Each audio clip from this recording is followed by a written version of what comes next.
Welcome in, folks. It is me, as always, Jagger May, also known as Fantasy Blue Chip, and with me today is Andrew LeDuc, always bringing sophistication. You can see him over at Divots and Pivots, as well as inside the medical tent, which is fucking depressing, man. We lost another. I wouldn't say it's a hero. It's somebody that was a person who filled a spot in a lot of people's rosters, and we'll get to that in a minute. And then always with me is Chuck Bass. You can see him with me at another fantasy show over on Dynasty DGens, as well as hosting This Guy Sucks. And then we're missing Fantasy Jesus today. Like I always say, guys, Jesus is busy. Jesus has a shipment, and his day job is he works with fish, which is actually an interesting anecdote that he doesn't share enough. It's okay. We can be his disciples. How about that? Yeah. There's a lot of Jesus teaching the fish jokes there that I didn't realize, and Andrew's drinking wine. We got there's stuff all we're all interconnected. Yeah, I was about to say there's so many jokes that we need to utilize more, but we don't want to blow our load all on week 10. Jesus jokes and blowing load. Welcome to Dynasty Hour. Yeah, I got to get all my jokes out now, guys. I'm a corporate sellout. I can't do this. We got it. Let's rip it. I was gone last week, and it feels good to be back because, I try to build this show sheet, and I haven't talked about Josh Dobbs at all, for redraft. And yeah, I know, man. And I was just like, oh fuck, that was like a week ago. I was like writing my own show notes down. I was like, oh, Josh Dobbs, he's pretty good. I just paid for him. Blah blah blah blah. And I'm like, oh fuck, I know they covered that.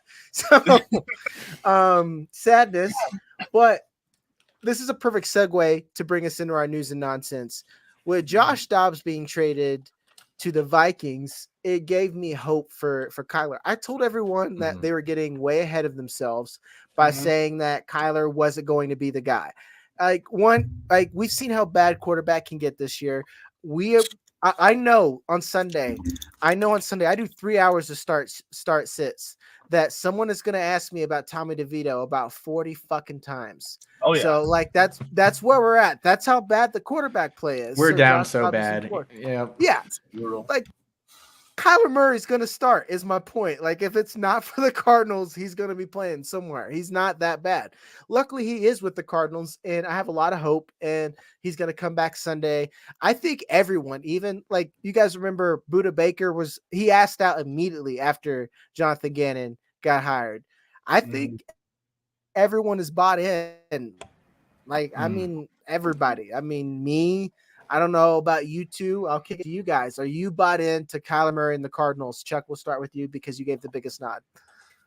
I am in, and I'll be honest with you. I've been in since the first game, and how I saw them play and how they've seen them operate. All I feel like has been missing from this team. I mean, it's a little different now that they've got some bad injuries, but with somebody who could complete intermediate and deep passes with at least some relative accuracy, at least relative to what's going on around the league.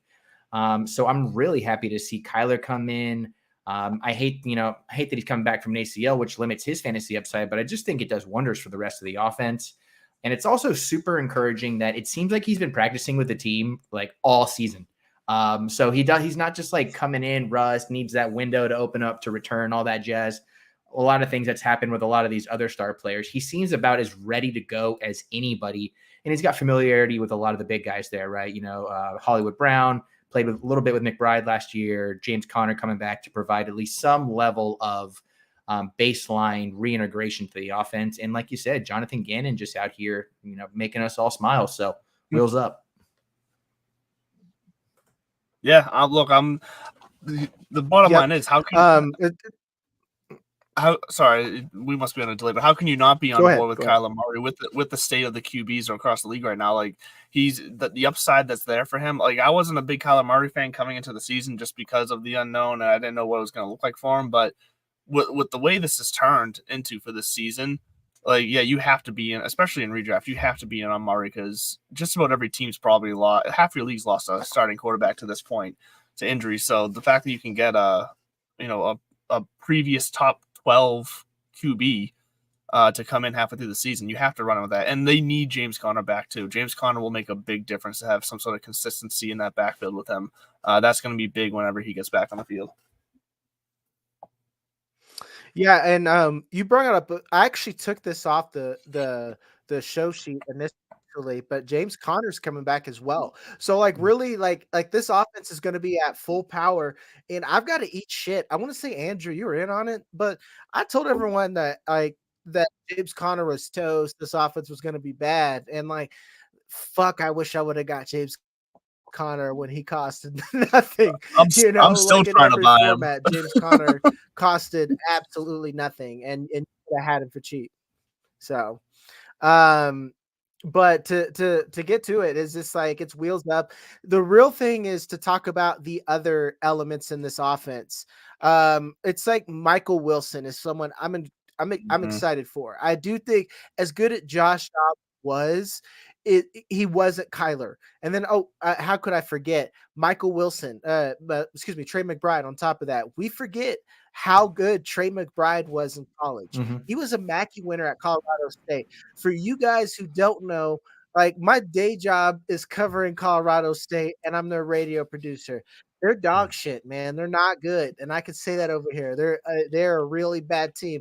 And this guy put up 1,000-yard seasons back to back because he was the only weapon who could do anything in that offense. He is a stud, and now he's officially came in when Josh Dobbs was there. And then again, Kyler Murray's just objectively a better passer than Josh Dobbs is. We got to be really excited. And Marquise Brown too. These are all guys that people have kind of forgotten about. Michael Wilson was someone who was super cheap in rookie drafts, who was objectively good. He just played at Stanford. Trey McBride, very good. Marquise Brown, we knew he was a fucking stud. He was a stud last year. He just got injured. And then all these guys are cheap. And then now guys the buy window's up. You could still try right now, but I'm excited to kind of see. If anything, I think my expectations are a little too high. So we'll go ahead. We all feel good about it. We all feel good. We'll just skip on. I'll say real quick, it will be interesting to see Kyler Murray in a non-Cliff Kingsbury 4 vertical offense and see how he's able to conduct a real interesting, fun Powerball offense. I'm excited for that as well. Just wanted to note. Yeah, man. Yeah, exactly. Because Cliff Kingsbury is a fraud. Out of the only thing that you should see out of that bullshit Florida Netflix fluff piece documentary is that Cliff Kingsbury is not a leader at all. I was gonna say I would say he's not a leader of men. He's not a leader of children. I wouldn't trust him to lead my dog. God, I hope not. Exactly. I've never seen a more unserious person besides probably Josh McDaniels, but that's a whole nother thing. Carson Wentz got signed to the Rams. I'll keep it brief for myself and kick it to you guys. This tells me 2 things: is that Sean McVay is always ready to win. I don't know when he's going to rebuild, but he doesn't believe in that shit. Brett Ripien came in and we knew what he was and he needed him. It also tells me that I think they really do believe in Matt Stafford and Sean McVay. They said he was optimistic. Well, Sean McVay is like a little terrier dog that's jacked. He's always fucking optimistic and hype. But I do think that the moves kind of tell the story at the end of the day. Makes me feel better about the rest of my assets going forward in the year, like Puka Nacua, Cooper Kupp, and even Kyron Murray rest of season. I do think you should get out of Kyron Murray. So, Andrew, we'll start with you this time. What do you think about Carson Wentz? Do you think we're going to see him for 4 weeks? They're going to put Stafford in IR. Do you share my optimism about the Rams and what they're going to do going forward? No, I do not share your optimism with the Rams because I just remember the last time I saw Carson Wentz on a field and how disappointing it was, and I don't believe that he's got where his career is now in his game and what he's able to do. And now we'll see. He hasn't been on the field now for a while. I don't think he suits Kupp and Nakua's game the way that they need to be best utilized. I don't think he has that pop behind his passes anymore to be able to really fire it into those tight windows that both these guys are running their routes in. So no, I'm not really in on Carson Wentz. I do think it's going to be temporary week. It's going to be 4 weeks. Stafford will come back because that's going to be their only option. But yeah, this seems like it was the best option they had, knowing that knowing that Stafford needed to sit. Doesn't mean it's right. Yeah. I can't argue with you too much, I guess. I can put that in the spot. Okay, do it, Chuck. No, there's a lot to be nervous about, obviously, when you consider the player and everything that's going on there. The kind of dread that continues to surround the Rams team in general. It's a lot to be skeptical of, but I will take the glass half full here. First of all, this at least means that we cannot. I was about to write off Puka and Kupp as real fantasy contributors for the rest of the year. Not off the radar, but until Stafford is back throwing the ball, I was like, okay, they don't exist. They're like the Giants. This team does not exist to me. Them going in on Wentz could either mean two things.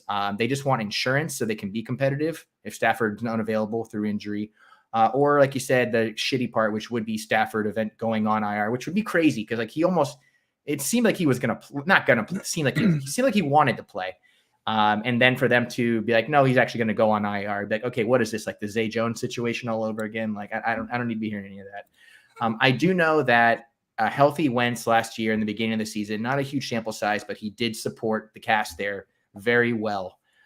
Towards the end of the season, coming back from that injury, it wasn't quite the same. But I mean, now you've got Puka, you've got Kupp, you've got a Sean McVay offense. I feel better about his ability to at least raise their baseline up a little bit.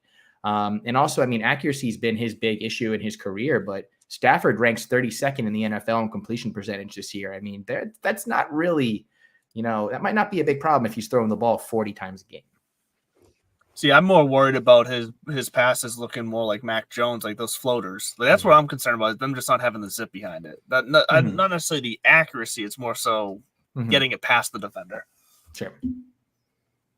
Yeah, that makes a lot of sense. And again, for me, everything points to where they're at least trying and they're not folding. And you're like a lot of the pieces aren't going to lose value because you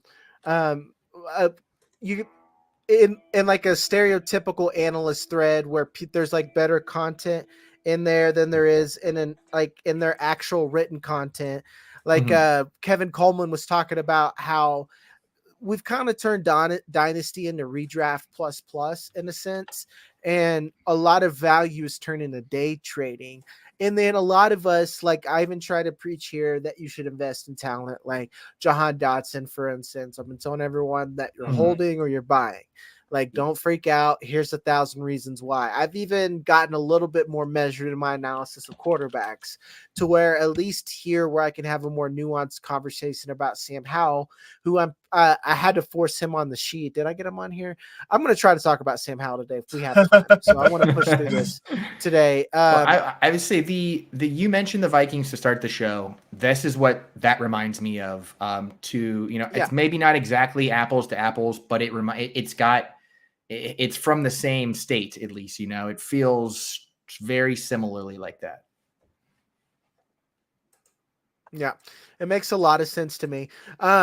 If anything, I think that, again, with players like Carson Wentz, it holds that value, so you're not freaking out. And again, if anything, depending if you're playing like stock market, maybe you're almost sad they signed Carson Wentz so you can't go buy Puka, because like because like you don't have that little dip to go buy anyone. But I guess you're the odd man out. And again, I want to move along because I definitely want to get to the other quarterbacks. Another big one. I wanted to put it here because it's news, but it's in the same vein of what we were going to talk about. So we're going to kind of hit on this move a little early about our buy and sell QBs. But Daniel Jones is out for the season. Yes. And now we have this asset that I think you can't move whatsoever. I tried to do the last second thing. As soon as he went down in the game, I was sending trades out. I like hopped up the couch. I was like, all right, we're desperate. What are we going to do? So I hop in there and I try to make something. And then even in like my home league, they're like, no, I don't want him. People have been out because like before he was injured, Daniel Jones only had 1 30-point game. After that, it was nothing but stinkers. Like quarterbacks, if they get less than 15 points, that's a stinker because they are. Yeah, I mean, they are a low variance, high floor, high upside, or an especially high floor player. So like the floor is 15 points for me at the bare minimum, So he's putting out all these stinkers, so it's killed his value. Where do you see him going forward? Because Giants have officially put themselves into the Drake May, even Caleb Williams discussion. Yep. To be honest, I think they should get Marvin Harrison because they clearly need a number 1 wide receiver. But to me, I would you got to go with Drake May, So put your GM hat, Chuck. What do you think happens with Daniel Jones going forward? Speculate. I'm gonna say they absolutely move on, and the big thing will become he's either going to be a backup on the team or they're going to. No, that's funny. We're talking about it right now. Yeah. Or like we said. Like, I hate to say it's not exactly a 1-for-1, but we all said Matt Ryan's contract was unmovable. Colts acquire him, right? Now, they were a win-now team who wanted a veteran presence. But, I mean, somebody always emerges for one way or another. It might not be next year. It might be the year after that. But, I mean, his future there is done. I can say that with absolute certainty.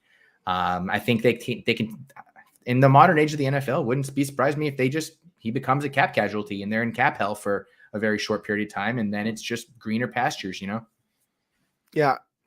Andrew, kick it to you, and then I'll finish her off here.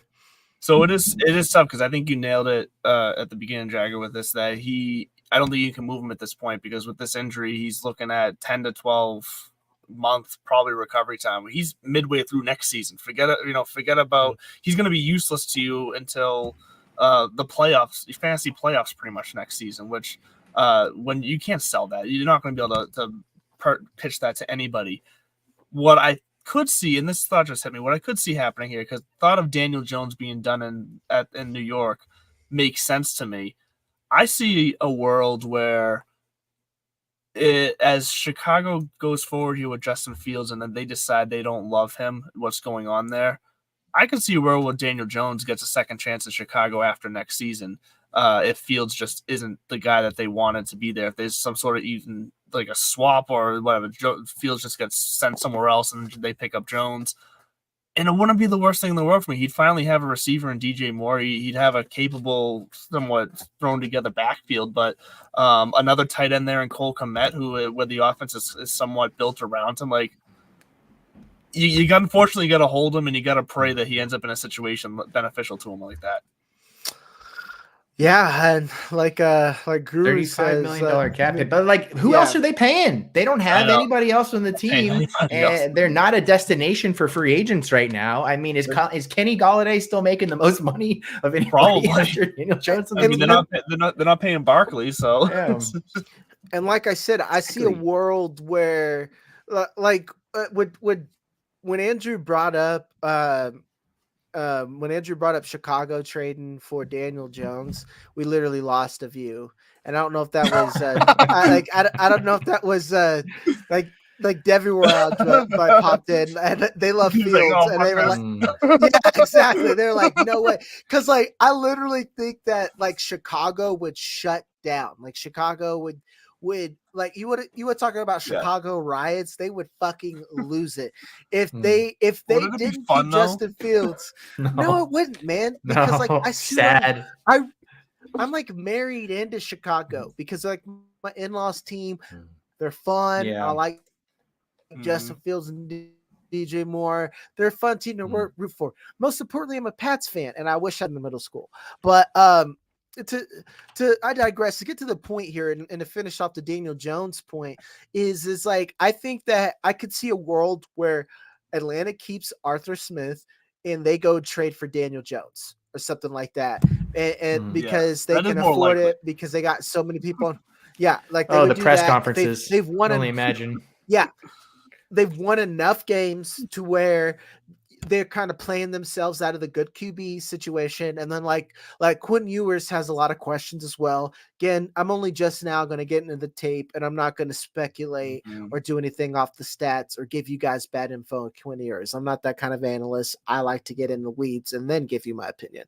But I digress. I think Daniel Jones is someone that if you could get him in a package, fuck it. He's probably going to start somewhere. How good that looks. Whatever, you could try to move him when there's hype in the offseason.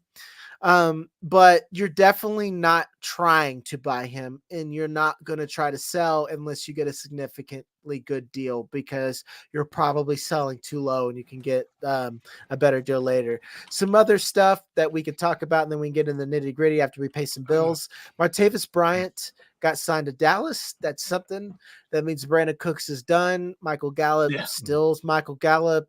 Jalen Tolbert was fun for 6 plays. So we'll just chug along. Shout out Marty B, though. Shout out him being back. I missed him. Maybe now Dallas will throw the ball deep. I don't know if it'll be completed or not, but hell, it's nice to have some speed on that team. Yeah, let's party like it's 2012. I believe when I sent you guys that article that he was signing in our little group chat there, I think I said, "Oh my." I think that's all I said with it because it was such a shocker. But move on. I thought it was a joke. I saw the rumblings. People are looking at Martavis Bryant. I'm like, oh yeah, it's a slow news week. But then it actually happened. I'm like, what the fuck? Like, I don't know. I don't know what the obsession is with Martavis Bryant, but I will say I'm looking forward to watching it. Because guys don't make highlight plays in the league like he did back then. They just don't do it anymore. And I don't know if it's because of the coverage or the way quarterbacks are throwing balls, but it's just like it's just not the same kind of football we had back in the early 2010s. Well, in a Pittsburgh developed wide receiver is coveted unless your name is Chase Claypool. So yeah, he's the only one to fail. He's like literally the only one to fail, dude. And believe it or not, I still believe in the hit rate. If George Pickens goes somewhere, believe it or not, I don't quote her a lot. Kate Magzu makes a great point that George Pickens is 22 years old, and if you ever met a 22-year-old, they're dumb as fuck and they're super immature. So they tend to like not have like a very good it's like I don't even know what he has done to warrant like the frustration and hate that people have, like other than the toe drag, right? But that's like a technical mistake. That's not like he took his helmet off and threw it at somebody. Like he made an error on the field and he was pissed that he made the error on the field. Like, that's okay. Sorry, that's just been bothering me all week. And like that crushed me that play. It's also an error that you expect rookies to make sometimes. Like let's just it's gonna happen. They're like he didn't toe drag. Like he left the knuckle of his big toe hit the line. You dumb son of a bitch! Send him to the guillotine, straight to the shadow realm to George Pickens. I don't understand it. I didn't know all the fans that were now Bill Belichick and shitting on Demario Douglas, but whatever. And as you guys know, in Dynasty Hour, this is a late night show. So the next point on my show sheet says, "What the fuck, Atlanta?" And that's all I need to say. That's all it says. The content kings, the Atlanta Falcons. It's that we all saw the press conference today, right? Like, did anyone mentally make it through? Like, you finished the video, but like, at what point did you check out? Like my ADD, it was like 1 minute in. I'm like, I do not care what the fuck he's saying. But then I actually went back and Daniel Harms, shout out to Harms, he actually made a measured point. I think a lot of what Arthur Smith fundamentally said was correct about why they haven't had more success in the red zone. But Daniel Jones and Saquon Barkley for Jonnu. Do the Falcons say no? No. Jonnu Smith is Arthur Smith's number one boy. He's his number one boy. The tight end 11. I mean, that's a tough gig. I don't know who's winning on that one. I mean, what this would be beneficial to Bijan. He'd have some company on the bench with him and Barkley because Arthur's not going to play him. Yeah. So yeah, they're going to need an RB3 after this season. So that's a good point. Anyway, to finish my point, before I interrupted myself with "Where's the Beast" comment because I thought it was fucking hilarious, was that like, I think what he said was right, but like, what if you just gave the best prospect the ball, and then what if you just bet on them to, like, I don't know, let's say make those numbers do some crazy shit? Because fundamentally that's what I do as a fantasy player. I know the odds. I know that, okay, I like Brandon Ayuk, for instance, is a player that I use for several examples, and he seems to be the gift that keeps on giving when it comes to examples. He's a player that everyone told me the math. They're like, well, you know, if you look at target share and blah, blah, blah, blah, and then this chart and how often that the 49ers fuck and blah, blah, blah. And then, like, at the end of the day, I was just like, Brandon Ayuk is just a good player. And then what if people just adjust to good players? So what if Arthur Smith just adjusted to his good player and he said, hey, the odds are against you, but you're Superman or Batman, you know, go out there and be great. Or pick one of the three he has. Yeah. Yeah. It's like T. Higgins, for instance, or I even put George Pickens in this category. Yeah, the odds of him being covered aren't good when you throw him the ball, unless it's like T. Higgins, because it's T. fucking Higgins. You know, he's like there aren't 50-50 balls, they're like 80-20 balls, and I like statistically that's actually accurate. You know, well, that's also like the perfect team to bring up because they have like one of the worst schemes in the league, in my opinion. They just feed their stars. That's like exactly it. Man. Like they have halfback dive and fades, and like it just kind of works, you know. But we'll pay some. Yeah, no, I will say, the only thing that's preventing them from being very successful is just not using their stars, because I think they run a good scheme. I think they do some creative stuff, and I like their play calling, and I like kind of like having their own identity, which I think is it's missing from a lot of teams. It's just the player management that I think is getting in the way. And once they get past that, I mean, hopefully it's clear skies and not losing to consecutive guys making their debut with their new teams. Yeah, it's just like he's getting cute, man. Like, I get that you're a smart fucking guy, but like just play your good players, and then the math kind of works in your favor. You know, like shit just kind of works out when you give it to good guys. I don't know, man. I'm just a professional at this, at observing, so I don't know. So we'll pay some bills and we'll come back and we'll talk about buy and sell QB values. Fantasy Sports Corp and Underdog Fantasy have teamed up to start your fantasy season off in the win column with Best Ball. What is Best Ball? It's quite simply the easiest way to win. No team management, no trades, no waivers. It's their biggest contest ever, and it has only gotten bigger. You simply have to sit and win. You don't even have to set your lineup. Always get your best score every week. Just enter a contest, draft your team, and Underdog will do the rest. What could make this even better? How about free money, up to $100 using our exclusive promo code? Go online now and use the promo code TSSDYNASTY to double your deposit up to $100. You tell them Gingerbread sent you. Good girl. Good girl. And as always, guys, make sure to like, subscribe. Thank you for your comments and questions. Ask us where Jesus is, and we'll tell you that he doesn't exist anymore. And I mean Justin. Sorry, buddy. Spicy. I got to get it out, man. Like I said, I'm a corporate sellout. I got to get it out when I can. We'll start with our first QB, which is again, I hate Justin Herbert for making Emmanuel Acho right. This is the corniest motherfucker on the planet. Currently, he is the keep trade cut QB9. I remember when we were taking him as a top 5 quarterback in dynasty startups. And excuse me, I'm wrong. He's the number 9 overall player. He's a QB7, meaning that guys like Jamar Chase and Justin Jefferson are going ahead of him. Chuck, we'll start with you. Are you buying or selling at this price? I, for one, am sort of out at Justin Herbert at price. I think that, like, right now we're at that cusp, but that I would try to move on to other guys.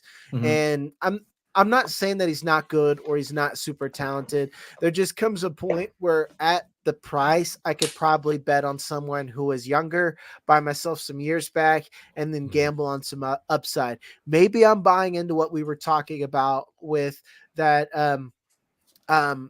value is kind of turning into day trading. Maybe I'm not. Chuck, what's your opinion? No, I completely agree. And this has been a really great struggle for me this year. And I'm glad we're leading off this segment with it.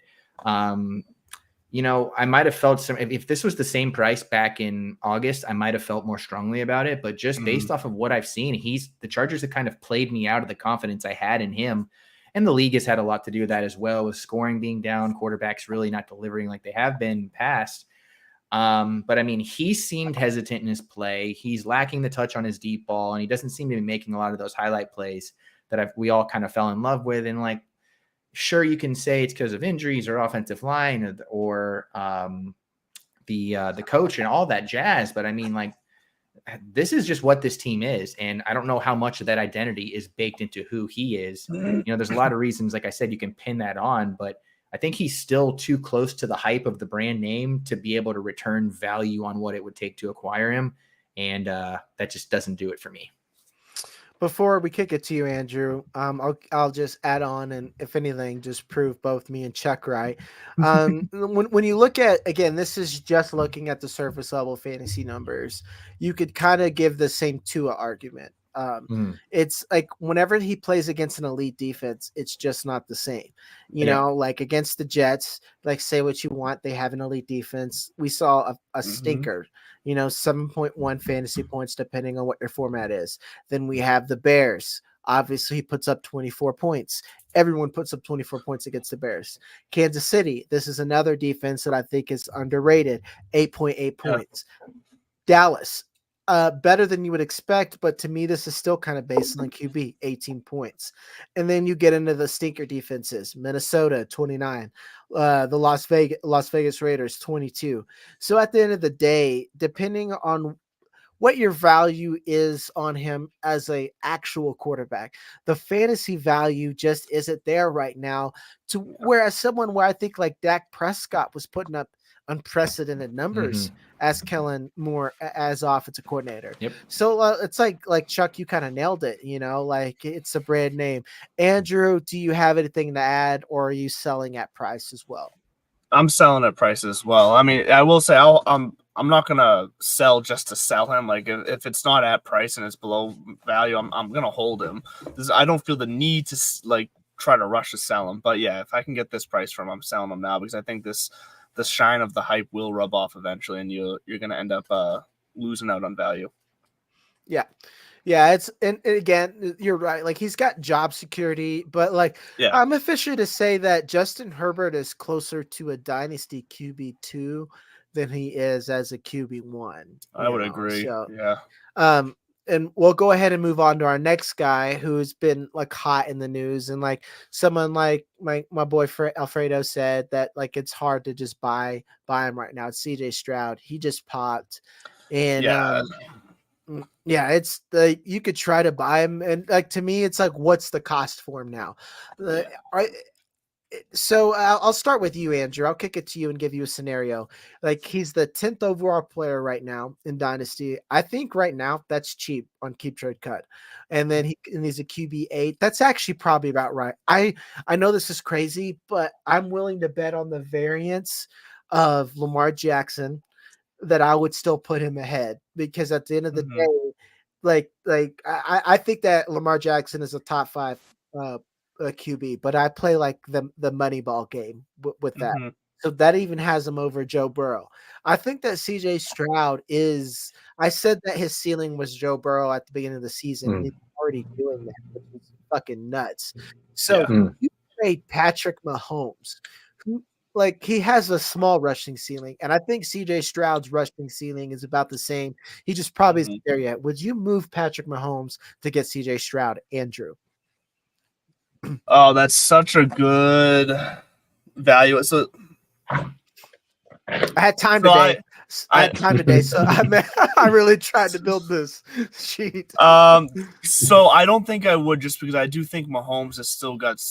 Now, obviously, Stroud I think has just as many, if not more, years in the league left than Mahomes. But I don't think Mahomes is gonna dip crazy to the point of. I don't think Mahomes is gonna dip to the point Herbert's gonna dip to.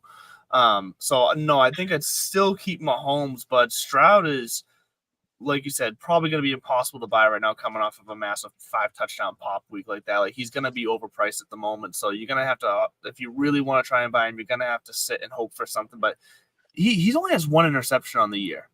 So yes, he has 14 touchdowns. 5 of those came this last week. So you can say the argument, he's throwing 1 touchdown a week before this pop week. But the 1 interception for a rookie on a team that arguably had a very low ceiling receiver group, and what he's doing with them bodes well for the future, in my opinion. And I also just like what the Texans are doing as a whole. Nick Caserio and that front office, I think they're just pushing all the right buttons right now to where I think they're going to put Stroud in a place to succeed here. So Mahomes might be the only guy I'm not trading for Stroud at this point, just because I think Mahomes is just going to be that steady figure. But man, it's easy. It sounds easy to say because I'm talking about him after a pop week. But Stroud, I think just everything around him is set up perfectly for him right now.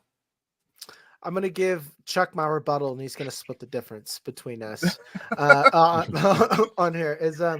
Here's my argument. I think that all the things excuse me, in the vacuum, you're correct about Mahomes. I just think that at the end of the day, when you look at a pure numbers standpoint, and I'm playing Moneyball and simplifying it, I think that Patrick Mahomes is almost more.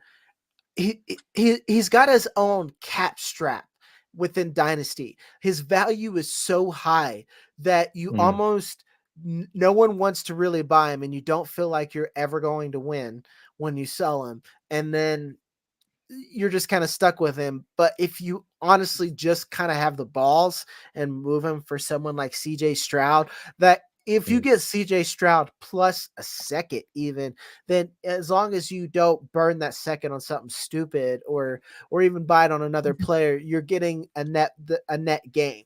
And this is me buying into DeMeco Ryans. I think Kyle Shanahan is the golden tree right now as far as a coaching tree, because 100%. Yeah, both sides of the ball. It's not even offense. Like, Bob Saleh is the best thing to happen to the Jets ever. Like, who would have thought too? Because he seemed like such I don't know. He seemed like such a mental case when he first got there, but it's working. So yeah, I'm not gonna lie. I loved Bob Saleh, but I was sad he went to the Jets. I was like, why did you do that to yourself? It's cursed. But like, he's making it work.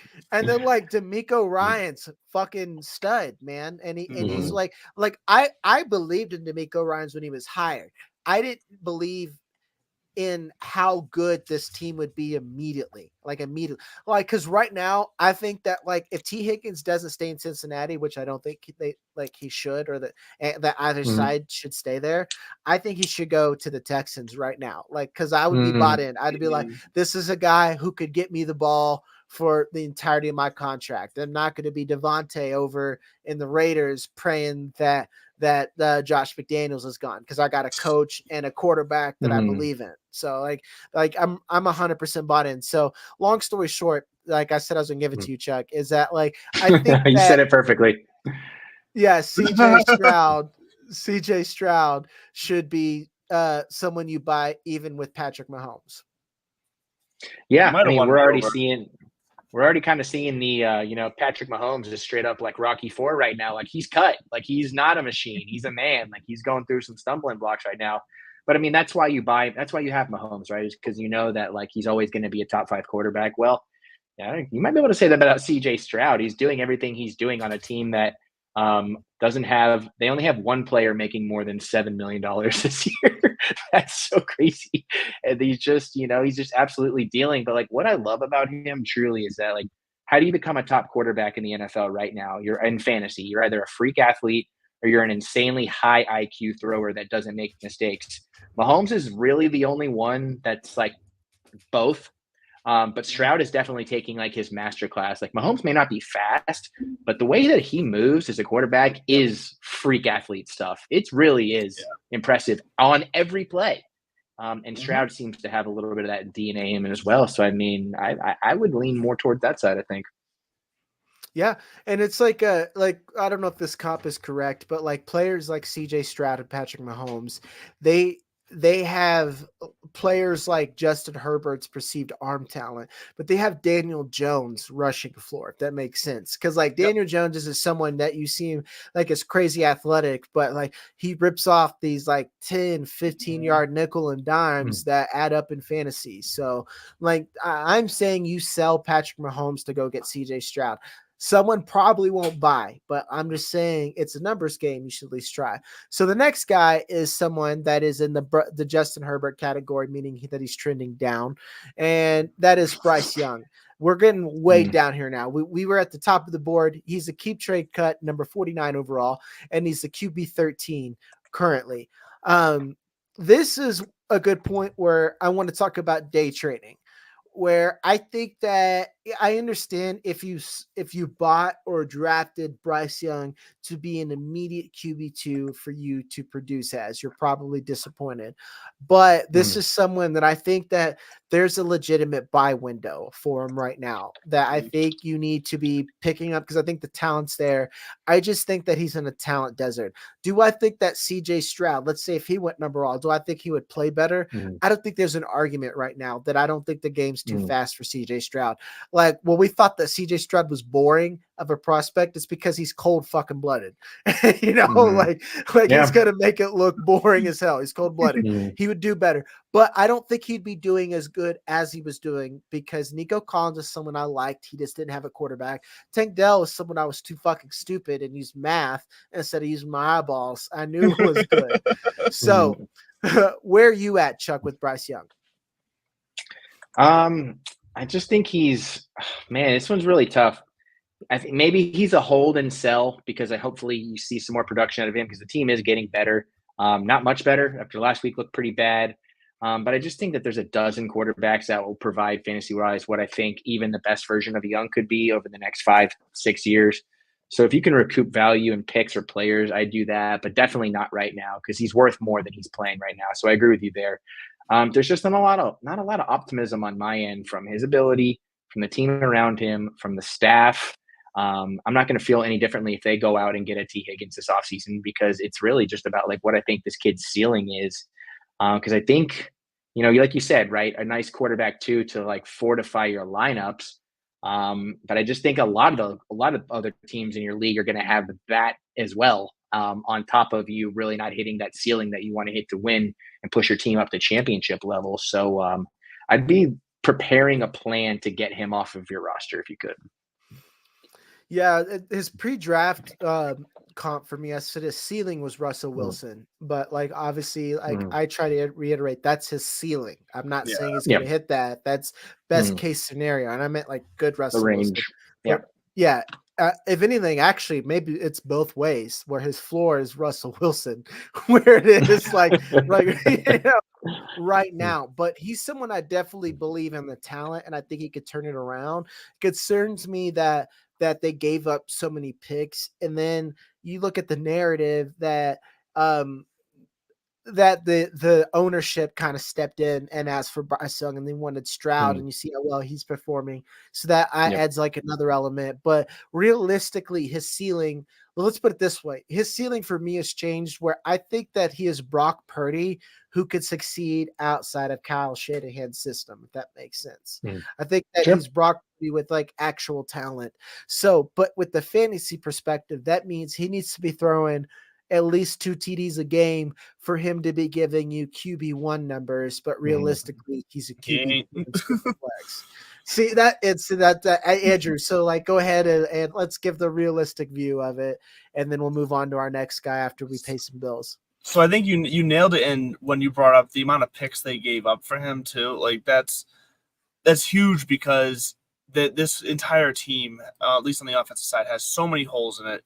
The receivers were hyped up to be better than what they look like on paper, and they haven't turned out that way. Adam Thielen is not going to carry this production into another year. Like I think this has been a flash in the pan for him, kind of his last stand. Miles Sanders, an absolute swing and a miss there. I think that's partly how they're using him too. But the fact that Chuba Hubbard is who they're going with instead, that's a statement. This offensive line, he's fourth, tied for fourth in the league in sacks so far this year. Bryce Young is with 26 sacks. So everything is wrong around him, and he's just not I think the talent is there, but he's not talented enough to plug all those holes and to make up for that. And the offensive line is to blame for those sacks, but he's also to blame for some of those sacks. He gets himself into those sack issues as well. So it's not all offensive line. I just think there's too many holes around him for me to be wanting to stake my dynasty future on it. I definitely trying to sell, but I do agree with Chuck. I think if you hold a little bit and then sell, you're probably going to get just a little bit more value for him. And you hope he just has one good game, and then you'll pounce on it then. Yeah, he's a guy that I want like in a package where I have, let's say like how I like to do a rebuild or where I acquire as many picks as possible. If I have a late first, I might put him at Bryce Young because I'm trying to consolidate my picks into realistic assets and not bet it all in the draft. And like, again, that's me getting into like a little bit more game theory, and we could talk more about that in the off season. But if you guys like, this Bryce Young thing is very fascinating, and like what kind of spurred this whole segment, like go look at the Football Guys Dynasty show with Kevin Coleman. They talk about basically only the rookies and 3 quarterbacks here, and they have like a good nuance in Bryce Young, and that's pretty fascinating. We'll pay some bills, and then we have 3 more quarterbacks that we'll talk about before we wrap things up.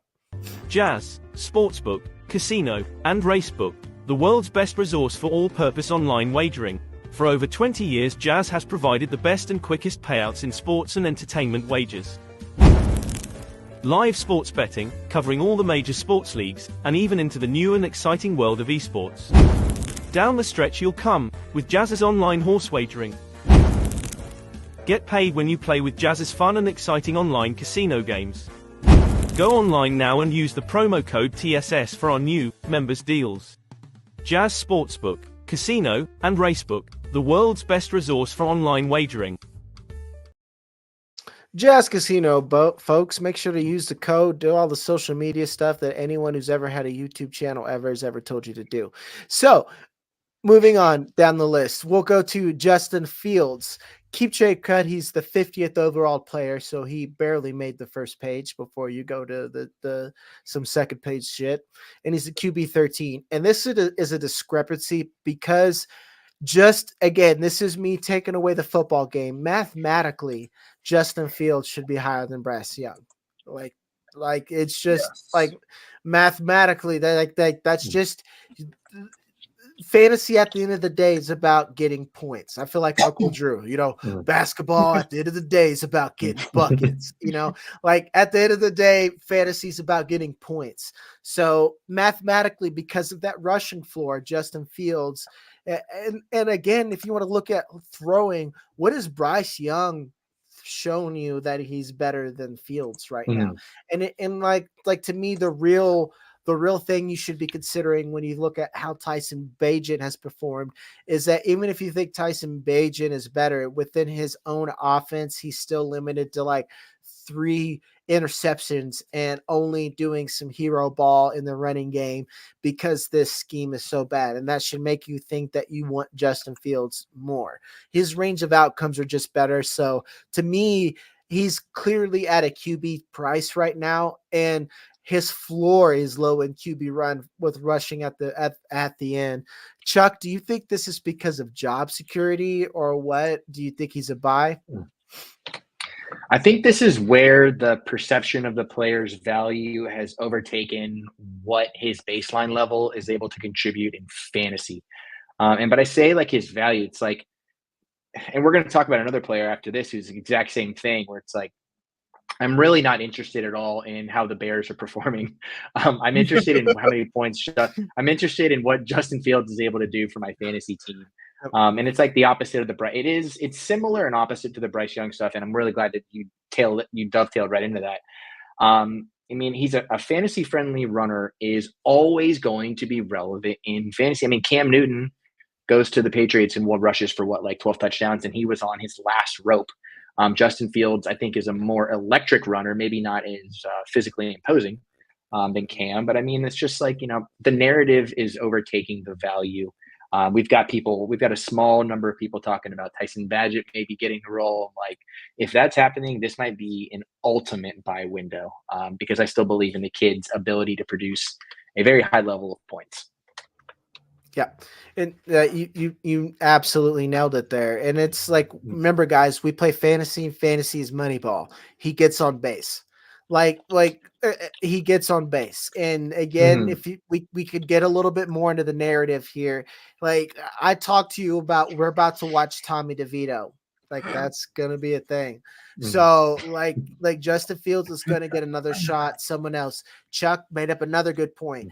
Justin Fields is better than Cam Newton was on his last leg at the Patriots. He's gonna get another job. So Andrew, I'll let you finish us off here before we move to the next QB. Yeah, not much to add to it. Fields, because I agree, Fields is a hold and a buy. You're not going to be able to get him at this low of a price tag. I think moving forward at all, especially once he comes back, because I think he is going to remind people that he can use his legs better than a lot of other guys in the league. So buy while you can. Yep. All right, we'll move on to the next guy because I really want to get some Will Levis talk in. I probably should have put him higher, but I was just moving down keep trade cut. Let's go down like a list of games. Last game for this quarterback, 28 points. Then 27 points, and he had a bye week. Then 24 points against the 49ers. Here's the next game, which is a caveat for most quarterbacks, and especially since now they got Chase Young. 1 point, stinker of a game. Then we have 14 points. This is with a peak Patriots defense that I still think had Judon and whatnot. Then Arizona, that's a fucking concerning game. Then the Jets, which is good, and then the Giants. That is a fucking concerning game. But at the end of the day, a quarterback that is still 30 years old and is attached to CeeDee Lamb. Yes, I'm talking about Dak Prescott, of course, the host know. And has Tony Pollard and a good defense. Clearly, I think this is a little low. So, Andrew, we'll kick it back to you. Do you think this is a safe buy, especially for contenders? So what I like about him is for this year right now, ultimately he's a sell for me if I have him. I'm kind of done with Dak Prescott. But his interceptions he's only has 5 interceptions so far this year, which is kind of nice for Dak Prescott because I think we've gotten used to him being a little careless with the ball. I actually forgot to check his fumbles, so that's also concerning for him. But if you need him for this year, I'd buy him for the cheaper price right now. To help you get over the line this year, but ultimately I'm selling him for the long term. And we'll just Chuck real quick buy or sell so we can get to Will Levis. He's a buy, baby. He's a QB 1, 3, and 2 the last month, and he's doing it with basically it's the CeeDee Lamb Ferguson show, and it's an archaic offense. Buy the hell out of this guy. Yeah, easier said than done. That's my Cliff Notes version. Yeah. Will Levis, keep trade cut 64 overall, QB 17. Had a big game. I'll keep it short and sweet, and I'll kick it to the host. I think this is fool's gold. I will give a positive. He has improved, and it is encouraging that Mike Vrabel does like him because he has that Bill Belichick, I'll cut your nuts off if you make one mistake approach here. I think that he has ball placement issues and his footwork is still sloppy.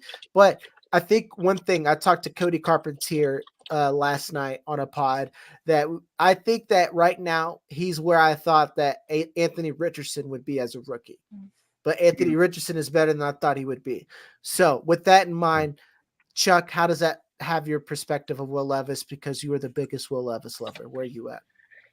This is where it's tough, and you have to be the honest host that the people show up for. I love Will Levis. I love Will Levis. I want him to succeed, but I just don't want him anywhere near my lineups. I can't get over the way that he throws the ball. Like I've never seen anything quite like it. The way from like point A to point, and I mean like the trajectory, the way that it delivers to the wide receiver. I mean, it's getting there, which is more than you can say than like half the league right now. But it just seems like, he's obviously progressed from his Kentucky days. But we talk about this all the time, especially you and I, Jagger. Like these guys they do grow on trees. If Justin Herbert can be considered not a potential sell or don't hold or something like that, like I'm just gonna let the Will Levis train just pass my station. I'll catch the next one that's coming. Actually, I feel great. Andrew, to you.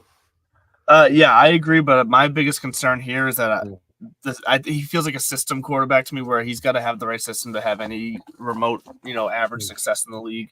And I'm not sure Tennessee's going to be that in the long haul. I'm not sure Mike Vrabel's there for the long haul. It's like, as much as I love him as a coach, there's just too much smoke around him leaving for me to feel comfortable with what that situation is actually going to be in a year or two for Will Levis. So if he truly is a situational quarterback and he's about to possibly lose his head coach, Derrick Henry's, on his last turn headed down the straightaway here, that could be a completely different looking offense for him. And I just can't have the confidence that it's going to match what he needs. Noted. Well, that's our time, folks. We'll definitely talk more with Levis next week, because he'll inevitably have a shit game or a good game, and we have to talk about it. So, as always, my name is Fantasy Blue Chip on the internet. You can call me Jagger right here. Make sure to leave any questions that you may have, especially about Levis or any of these guys, down in the comments. You can find Andrew over on Divots and Pivots and Inside the Medical Tent over with Brian Scott. And then with me, as always, is Mr. Chuck Bass. He's a host of This Guy Sucks, as well as another fantasy show with me on Sundays. We'll see you here next week, folks. Have a good one.